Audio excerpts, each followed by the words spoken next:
जैसा कि last episode में हमने देखा कि क्वीन मेडुसा फायर कोर को निगलने के बाद मर गई थी। बाहर खड़े सभी स्नेक्स को ये पता चल जाता है कि क्वीन मेडुसा अब नहीं रही, इसीलिए अब सभी स्नेक्स बहुत दुखी होने लगते हैं। लेकिन तभी वहाँ आसमान में एक बहुत बड़ा तूफान आता है। वो तूफान बहुत ज्यादा खतरनाक था और अब बाहर खड़े सभी लोग समझ जाते हैं कि ये अर्थ और हेवन की शक्तियाँ हैं। असल में क्वीन मेडुसा के एवोल्यूशन ने हेवन और अर्थ की शक्तियों को जागरूक कर दिया था। यानी क्वीन मेडुसा ने मरने से पहले अपना एक अंश छोड़ दिया था और वो अपने उस अंश में पुनर्जीवित हो गई है, यानी रिबॉर्न हो गई है। सारे स्नेक्स बहुत खुश होते हैं। वहीं अंदर जियान अपने आसपास की जगह को टूटा हुआ देखता है, इसलिए उसके मास्टर अब जल्दी से फायर कोर को लेकर यहाँ से भागने को कहते हैं। आसमान से बहुत ज्यादा बिजली गिर रही थी, जिस वजह से जियान को फायर कोर तक पहुँचने में दिक्कत आ रही थी। लेकिन उन्हें क्वीन मेडुसा के जगने से पहले फायर कोर को हासिल करना ही था, इसलिए जियान फायर कोर तक पहुँचने की कोशिश करता है। वहाँ हर जगह बिजली गिरती जा रही थी, इसलिए जियान वहाँ तक जा नहीं पा रहा था। लेकिन अब उसके मास्टर अपनी पार का यूज करते हुए और जियान एक्सप्लोसिव स्टेप्स का यूज करते हुए आगे बढ़ता है और हार्ट ऑफ फायर तक पहुँच जाता है। वहीं अब क्वीन मेडुसा जिंदा हो जाती है और स्नेक्स की फॉर्म में इधर उधर उड़ने लगती है। असल में वो फिर से फायर कोर को हासिल करने की कोशिश कर रही है, लेकिन ऐसा करते वक्त अब उसके शरीर के टुकड़े टुकड़े हो जाते हैं, यानी वो मर जाती है। अब बाहर खड़े स्नेक्स अपनी क्वीन को फिर से मरता देख दुखी होते हैं। गुहे और उसके साथी भी अब ये डिसाइड करते हैं कि जब कोर ऑफ फायर वीक हो जाएगा तब हम इसे अंदर जाकर ले लेंगे, लेकिन उन्हें ये काम जल्दी करना होगा क्योंकि 8 ट्राइब्स ऑफ स्नेक्स यहाँ आने ही वाले हैं और उनके आने से पहले गुहे को यहाँ से बाहर निकलना होगा। वहीं अंदर क्वीन मेडुसा के शरीर का एक अंश जियान के पास आता है और वो अंश अब एक व्हाइट स्नेक में कन्वर्ट हो जाता है। वो व्हाइट स्नेक बहुत ज्यादा क्यूट था और ये 7 कलर्स का क्रिएचर है। अब मास्टर उसे बताते हैं कि क्वीन मेडुसा की स्पिरिट विकसित हुई है। अब इस एवोल्यूशन के बाद ये चाहे तो अपना लेवल दाओजोंग का भी कर सकती है। जियान को स्नेक से अब कोई खतरा नजर नहीं आता, इसीलिए वो इस व्हाइट स्नेक को अपने साथ रख लेता है और इसके बाद जियान अब व्हाइट स्नेक को खाना भी खिलाता है। अब जियान क्वीन लियांग लाइनिंग की मदद से फायर कोर को हासिल करता है। वहीं ओल्ड स्नेक के पास 8 ट्राइब में से 5 ट्राइब्स आ जाते हैं और वो कहते हैं कि हमें अभी गुहे को मारकर अपनी रानी की मौत का बदला लेना होगा। लेकिन ओल्ड स्नेक उसे रोकता है और कहता है कि बाकी ट्राइब्स को भी आ जाने दो, क्योंकि हम जब 8 ट्राइब्स एक साथ हमला करेंगे सिर्फ तभी गुहे को मार पाएंगे। वहीं गुहे अपने आदमियों सहित फायर कोर को ढूंढने लगता है, लेकिन अब ओल्ड स्नेक उसको फायर कोर तक पहुंचता दे उसके सामने आता है और उसे लड़ाई की चुनौती देता है। अब मास्क वुमेन गुहे से कहती है कि आप लोग फायर कोर को ढूंढो और मैं इनको संभालती हूँ। अब गुहे और उसके आदमी फायर कोर ढूंढने चले जाते हैं और मास्क वुमेन उन 5 से लड़ाई करने लगती है। Mask women wind wall create करके उन 5 को वही रोक देती है और खुद फायर कोर को ढूंढने निकल जाती है। वहीं गुहे जियान के पीछे आ जाता है, लेकिन जियान गुहे को देखकर अपनी स्पीड और तेज कर लेता है। गुहे को उसकी स्पीड को देखकर पता चल जाता है कि ये डोंगहांग लेवल पर है। वहीं अब मास्क वुमेन भी आ पहुंचती है और गुहे से कहती है कि तुम सब जल्दी डेजर्ट से बाहर निकलो और मैं तब तक जियान से फायर कोर हासिल कर लूंगी। अब मास्क वुमेन अकेली जियान का पीछा करती है और उसको पकड़ने की कोशिश करती है। वहीं अब बाकी स्नेक ट्राइब भी वहाँ आ जाते हैं और अपने 5 स्नेक ट्राइब को विंड वॉल से छुड़ाते हैं और अब वो सभी के सभी गुहे को ढूंढने लगते हैं। थोड़ा ढूंढने के बाद यूमई उनको बताती है कि इस लोकेशन के बाद से गुहे और मास्क वुमेन अलग अलग हो गए हैं। अब ओल्ड मैन भी स्नेक्स के 2 दल बनाता है और एक दल मास्क वुमेन को ढूंढने जाता है और दूसरा दल गुहे को ढूंढने के लिए आगे बढ़ता है। वही मास्क वुमेन जियान तक पहुंच जाती है, जिसके बाद वो जियान के आगे के रास्ते को विंड वॉल बनाकर ब्लॉक करती है। जियान उस वॉल से तो कैसे न कैसे करके बच जाता है, लेकिन जब वो फिर से आगे बढ़ने की कोशिश करता है तो इस बार मास्क वुमेन 4 साइड्स वॉल बनाकर उसे फंसा देती है। वो जियान से कोर ऑफ फायर की डिमांड करती है, लेकिन जियान मना कर देता है और कहता है कि मैंने इसको हासिल करने के लिए बहुत स्ट्रगल किया है। 1.5 साल की प्रैक्टिस और स्ट्रगल के बाद मुझे ये कोर हासिल हुई है और अब मैं इतनी आसानी से ये तुम्हें नहीं दूंगा। अब ये सब सुनकर मास्क वुमेन शॉकिंगली जमीन पर आती है और उसे पहले तो अच्छे से देखती है और फिर कहती है कि यहाँ से चले जाओ, मैं नहीं लड़ूंगी तुमसे। अब ये देखकर जियान बहुत शॉक होता है, लेकिन तभी वो मास्क वुमेन का फेस देख लेता है और उसे पता चलता है कि ये मास्क वुमेन और कोई नहीं बल्कि यूजी है। अब जियान उसे देखकर शर्माते हुए उसके पास आता है। यूजी जब पिछली बार जियान से मिली थी तो वो इतना शक्तिशाली नहीं था जितना आज है। यूजी उसकी शक्ति की तारीफ करती है और अब जियान उससे पूछता है कि तुम गुहे के साथ क्या कर रही हो, जिस पर यूजी बताती है कि मैं गुहे की फायर कोर को ढूंढने में मदद कर रही हूँ। उसने मेरे ऊपर कई एहसान किए हैं जिसे मैं उतारना चाहती हूँ, इसलिए मैं उसकी मदद कर रही हूँ। अब जियान उससे पूछता है कि तुम इसको लेकर गुहे को नहीं देती हो तो क्या वो तुम्हें नुकसान पहुँचाएगा, जिस पर यूजी मे भी कहती है, क्योंकि गुहे को लगता है कि जियान भी शक्तिशाली होता है और अगर मैं फायर कोर नहीं ले जा पाई तो वो समझ जाएगा कि जियान ने उसे फाइट में हरा दिया है। यानी अगर यूजी अब फायर कोर को नहीं भी ले जाती है तो गुहे को शक नहीं होगा कि जियान के खातिर इसने जियान को फायर कोर ले जाने दी। उसको यही लगेगा कि जियान ने अपनी पावर्स का यूज करते हुए यूजी को हरा दिया और फायर कोर को ले गया। अब यूजी उससे ये पूछती है कि तुम आखिर करोगे क्या इस फायर कोर का, जिस पर जियान बताता है कि वो इसको खाकर स्ट्रॉन्ग होना चाहता है। अब ये सुनकर यूजी बहुत ज्यादा घबरा जाती है क्योंकि क्वीन मेडूसा जैसी शक्तिशाली वॉरियर ने जब इसको खाया था तब उसका ये हाल हुआ था, और अब अगर जियान ये खाता है तो जियान तो मर ही जाएगा। वो जियान से मना करती है कि इसको मत खाना। जियान कहता है कि अब उसके पास और कोई चारा नहीं है, उसे अपने परिवार की इज्जत वापस लानी है, जिस वजह से उसे इसको खाना ही होगा। यूजी उसे एक ऑफर देती है और कहती है कि तुम इसके जरिए अपने लेवल्स को मत बढ़ाओ, मैं तुम्हें एक ऐसे कैंप में लेके जाऊंगी जहाँ तुम्हें हर तरह की स्किल सीखने को मिलेंगी। वहाँ तुम्हें बेस्ट लेवल मार्शल आर्ट सिखाएंगे और तुम्हारी लेवल्स जल्दी जल्दी इंक्रीज कराएंगे। अब जियान ये सुनकर खुश होता है क्योंकि ये उसको एक अच्छी चीज लगती है, लेकिन यूजी अब उस कैंप का नाम बताती है तो जियान गुस्से में आ उसे साफ मना कर देता है। असल में वो जो कैंप उसने बताया था वो यूलैंड सेक्ट के अंदर था और यूलैंड के द्वारा ही चलाया जाता है। जियान यूलैंड सेक्ट से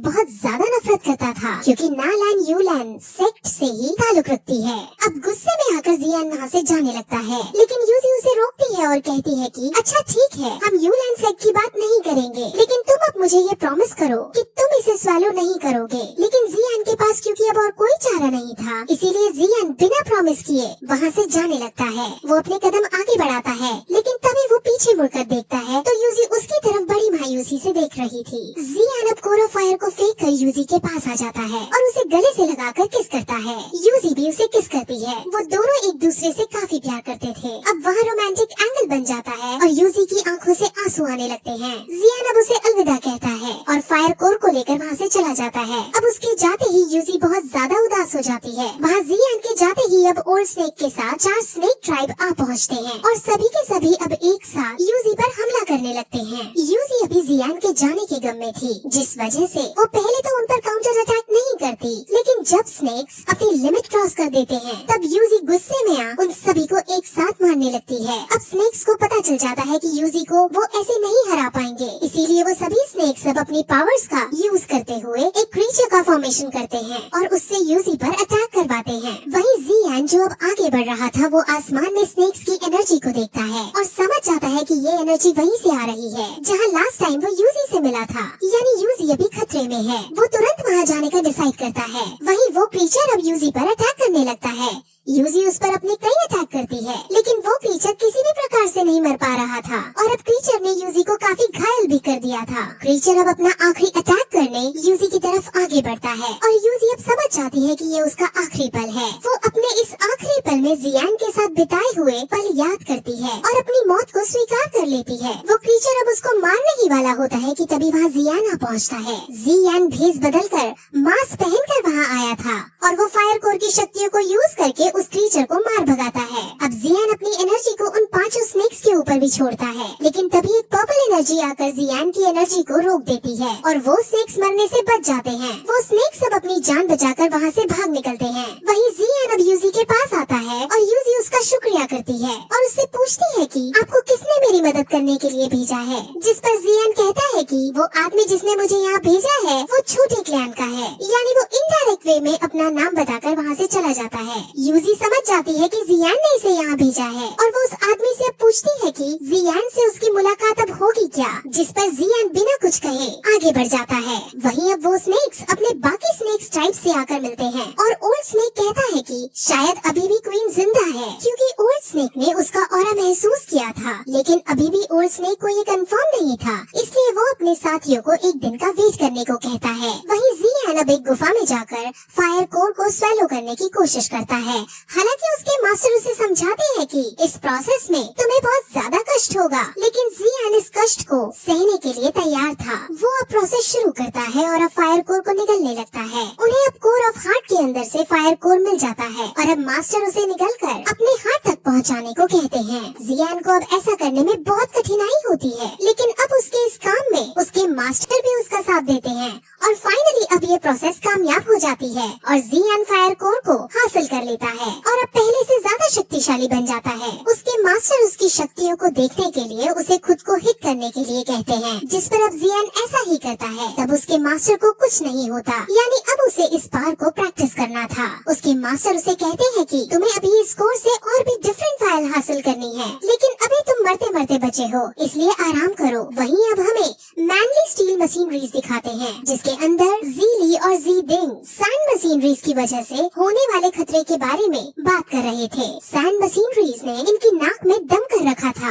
वो सैंड मशीनरीज पर हमला करने की बात कर रहे थे कि तभी वहाँ शिन आ आती है। शिन आ बहुत घायल हालत में थी और वो उनको बताती है कि सैंड मशीनरीज ने हमारे इलाके को चारों तरफ से घेर लिया है और वो हम पर अटैक करने वाले हैं। वहीं आराम करने के बाद जियान पहाड़ी के ऊपर जाता है, जहाँ टेम्परेचर बहुत कम था। वहाँ जाकर अब फायर कोर की डिफरेंट फ्लेम्स हासिल करने के लिए प्रोसेस चालू करता है। अब फायर कोर हवा में इधर उधर दौड़ने लगती है और जियान को अब उसे कैच करना था। जियान अपना बेस्ट देता है और उसे पकड़ने की कोशिश करता है, लेकिन हर बार फायर कोर की एनर्जी से जियान कमजोर पड़ जाता है। अब इस काम में उसके मास्टर उसकी सहायता नहीं कर सकते थे, इसीलिए जियान को अकेले ही ये सब सहना पड़ता है। वो बहुत कमजोर पड़ रहा है, लेकिन फिर वो अपने परिवार को याद करता है, उनकी इज्जत को याद करता है और 3 साल बाद होने वाले मैच के बारे में सोचकर अब अपनी फुल स्ट्रेंथ का यूज करके पाम टेक्निक का यूज करते हुए फायर कोर को पकड़ता है और अब उसे स्वेलो करता है, जिसके बाद अब उसे डिफरेंट फ्लेम्स भी मिल जाती हैं। वो बहुत ज्यादा खुश होता है अपनी इस नई पावर को पाकर। उसके मास्टर कहते हैं कि ये सब ग्रीन लोटस फायर की सोल का कमाल है। अब 3 ईयर एग्रीमेंट को आने में सिर्फ 2 महीने का समय रह गया था और अब जियान नायान से लड़ने के लिए पूरी तरह से कॉन्फिडेंट हो चुका था। अब जियान के पास फायर कोर आ चुका है, इसलिए अब वो सीधे उस ओल्ड मैन को, जो कि आइस एम्परर है, उसके पास जाता है। वो उसके मंगाए हुए इंग्रेडिएंट्स उसे देता है और कहता है कि अब मुझे वो मैप दो, लेकिन आइस एम्परर ने ये शर्त रखी थी कि जियान को इंग्रेडिएंट्स ढूंढकर उनसे मेडिसिन भी बनानी होगी। इसीलिए अब आइस एम्परर जियान को उन इंग्रेडिएंट्स के साथ एक गुप्त कमरे में ले जाता है और वहाँ अब उसे मेडिसिन बनाने को कहता है। अब उसके टीचर और जियान मिलकर उस रेसिपी को देखते हैं और उसे बनाना शुरू करते हैं। जियान अपने मास्टर को मेडिसिन बनाता हुआ देखता रहता है और उसके मास्टर अब मेडिसिन बना देते हैं। ये मेडिसिन रैंक 6 की थी और ये देखकर जियान बहुत ज्यादा खुश होता है। जियान अब मेडिसिन को लेकर बाहर आइस एम्परर के पास आता है और उसे रैंक 6 की एटर्निटी पिल देता है। हालांकि आइस एम्परर को ये शक होता है कि क्या सच में ये बच्चा ये पिल बना पाया होगा या फिर ये मुझे चूना लगा रहा है, लेकिन जियान कहता है कि अगर आपको ये नहीं चाहिए तो आप मुझे ये वापस दे दो। मैंने ये हासिल करने के लिए बहुत मुश्किलों का सामना किया है, यहाँ तक कि मैं स्नेक्स के पास जाकर क्वीन मेडुसा से भी लड़ा था और अब तुम मुझ पर शक कर रहे हो। आइस एम्परर उसकी बात पर यकीन कर लेता है और अब दूसरे कमरे में जाकर उस पिल को खा लेता है और पिल को खाने के तुरंत बाद क्वीन मेडुसा का श्राप उसके ऊपर से हट जाता है और उसकी शक्तियाँ उसे वापस मिल जाती हैं। अब जियान वहाँ आता है और कहता है कि आपको पावर्स वापस मिल गई हैं और आप पहले की तरह बहुत शक्तिशाली हो गए हैं। आइस एम्परर अब जियान की कैपेबिलिटी को देखकर समझ जाता है कि इस लड़के में कुछ तो अलग बात है, जो इसने इस उम्र में रैंक 6 की एटर्निटी पिल बना ली है। अब आइस एम्परर जियान की तारीफ करता है और अब उसे उस मैप का टुकड़ा दे देता है। वहीं मैनली स्टील मशीनरीज के अंदर सैंड मशीनरीज घुस चुकी थी और वहाँ पर ज़ीली और एक वॉरियर के बीच, जिससे सैंड मशीनरीज ने हायर किया है, उसके बीच फाइट चल रही थी। उसका नाम मोरे है और वो बहुत शक्तिशाली है। ज़ीली उसका कुछ भी नहीं बिगाड़ पा रहा होता और अब वो हार जाता है। मोरे अपने इस मैच को खत्म करने के लिए ज़ीली को जान से मारने के लिए आगे बढ़ता है और ज़ीली अब मरने ही वाला होता है कि तभी जियान वहाँ आ पहुँचता है और अपने भाई ज़ीली को बचा लेता है। अब वो मोरे से फाइट करने लग जाता है और मोरे भी अपने सामने एक शक्तिशाली योद्धा को देखकर खुश होता है, क्योंकि उसने कई सालों से किसी बड़े योद्धा से फाइट नहीं की थी। जियान अब बहुत शक्तिशाली हो चुका था, लेकिन अब भी वो मोरे को नहीं हरा पाता। जियान पहले ही अटैक में बेहोश हो जाता है। मोरे अब उसकी हार को देखकर बहुत हंसता है, लेकिन तभी जियान खड़ा होता है और वो अपने पर्पल विंग्स का यूज करते हुए मोरे को आसमान में उड़ा ले जाता है और उसे नीचे फेंकता है। अब मोरे को भी गुस्सा आ जाता है और वो आर्मर क्रिएट करता है और अब उस पर अटैक करता है। उन दोनों में फाइट होती है, लेकिन इस बार जियान उसको बुरी तरह मात दे देता है। अब जियान के भाई उसकी एबिलिटीज को देखकर खुश होते हैं। वो तीनों भाई अब चाय पीते हैं। वो चाय पी ही रहे होते हैं कि तभी वहाँ अचानक आइस एम्परर आता है। आइस एम्परर अपने साथ एक आदमी को भी लाते हैं और ये आदमी कौन है और अब आगे क्या होने वाला है, ये हमें अगली वीडियो में पता चलेगा। सो अगर आपको हमारी वीडियो पसंद आई हो तो चैनल को सब्सक्राइब जरूर कर देना। बाय।